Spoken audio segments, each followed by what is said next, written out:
So here's a little bit of music news that was sent by One Media Advocate. Thank you, One Media Advocate.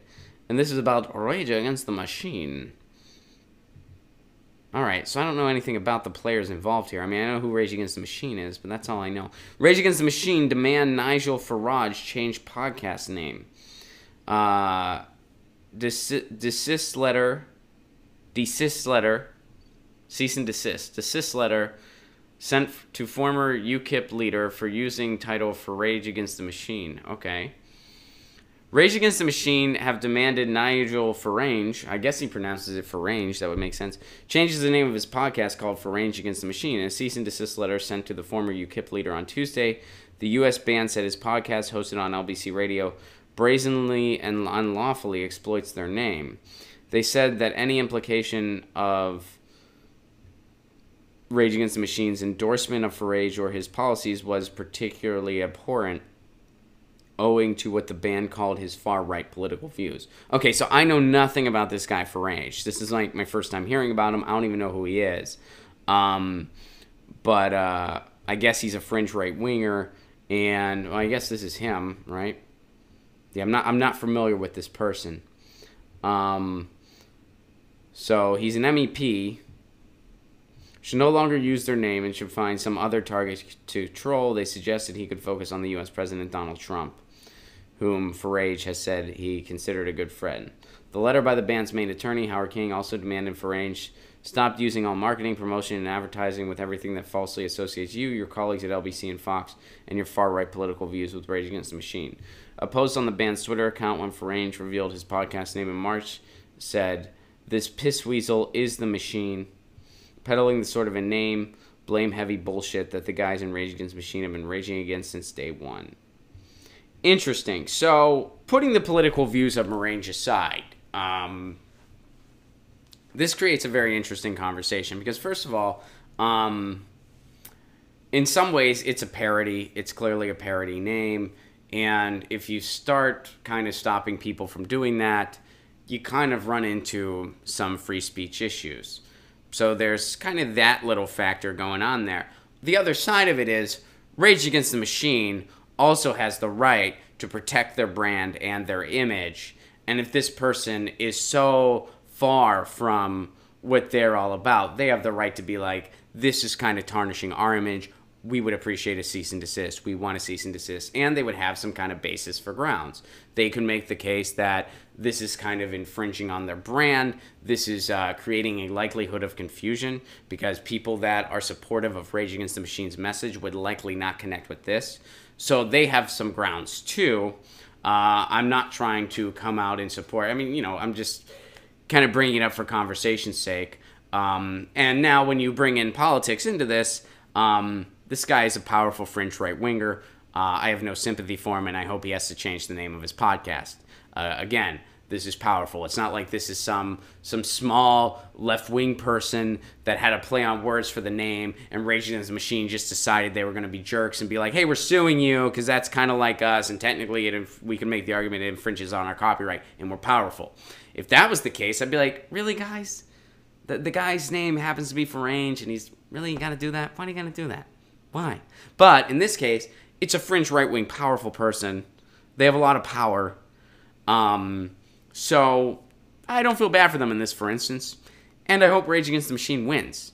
However, I do, looking at it big picture and kind of all applying it, I do understand the complexity if you're going to bring First Amendment into this, although this is over in Britain where they do not have the same First Amendment laws as the United States. But I understand that slippery slope, big picture, but looking at it from a one case at a time perspective, screw this guy, good for Rage Against the Machine. Those are my thoughts. Let me see what you guys are thinking. Let's see. Rage Against the Oligarchy. I agree, screw this guy, but let him keep the name. I think if Rage Against the Machine really feels strongly about it, they have the right to try to get him to change the name. I mean, again, looking at it big picture, I understand the slippery slope. But looking at it case by case, screw this guy. He's powerful. He can change his name. Xander points out, bands seem to do a pretty good job of this stuff, keeping their music and name out of the mouths of assholes. Are we going to sue every cover band? Those are completely different situations, I would say. Now, a cover band, you know, if we're going to look at this big picture, a cover band should play in venues that have paid their fair ASCAP dues. That's the right thing to do. If a cover band does that, they have every right to make a living. They are totally doing it via the law. If a cover band's not, well, you know, they should be more mindful of that stuff, to be fair. But yeah, we're not necessarily dealing with covers. We're dealing with images, brands, that sort of thing. So again, I understand the complexity, but looking at it case by case, and in this particular case, that guy's powerful. Screw him. You know. Tom Morello supported Hillary Clinton, so things have changed. I don't know. I can't speak to that one way or another. I mean, I'll take your word for it. And, yeah, I mean, I know some people are not big Rage fans. And, you know, I'm not the biggest fan. I enjoy their music. I enjoy some of their songs. I think they're kind of anthematic when it comes to activism. And, but as far as where they stand politically now and if they've gotten kind of more establishment, I would assume they have just because they're rich. And I know that's kind of, you know, I hate to sound kind of apathetic about it, and I'm not apathetic about it. I'm just saying, you know, it wouldn't shock me, you know. So he did. Yeah, I'm not doubting you. I guess, yeah, Tom Morello probably did support Hillary Clinton. And it was probably one of those, if I had to take a guess, I would say Tom Morello was more Bernie. But then when Clinton won, he said Trump is awful and I got to support the lesser of two evils. I'd imagine, if I were to take a guess, that was where he at. That was where he was at. I disagree with that assessment of things. I chose a different route, but, you know, I understand.